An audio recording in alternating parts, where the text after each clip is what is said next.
বগুড়ার শহরের রাজাবাজার এলাকা থেকে এবং রাজাবাজারের একটি গোডাউনে কিন্তু নিষিদ্ধ ঘোষিত বিপুল সংখ্যক পলিথিন জব্দ করা হয়েছে এখান থেকে। এবং আমরা দেখতে পাচ্ছি যে সেনা সদস্যরাদের উপস্থিতিতেই কিন্তু এই যে পলিথিন জব্দকৃত পলিথিন কিন্তু ট্রাকে তোলা হচ্ছে। এবং আমরা যতটুকু জানতে পেরেছি যে নির্বাহী ম্যাজিস্ট্রেট আব্দুল্লাহ আল মামুন এখানে কিন্তু অভিযানের নেতৃত্ব প্রদান করছেন।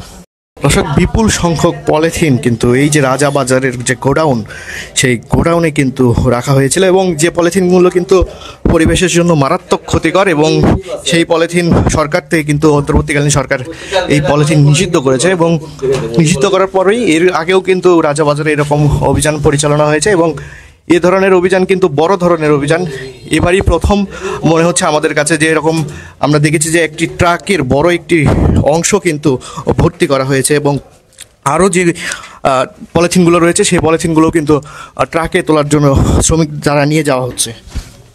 দর্শক, আপনাদেরকে যেমনটি জানাচ্ছিলাম যে সেনা সদস্যদের উপস্থিতিতে কিন্তু নির্বাহী ম্যাজিস্ট্রেট আব্দুল্লাহ আল তিনি কিন্তু এই যে অভিযান, সেই অভিযান পরিচালনা করছেন। এবং এই যে ভবনটি রয়েছে সেই ভবনের কিন্তু বেশ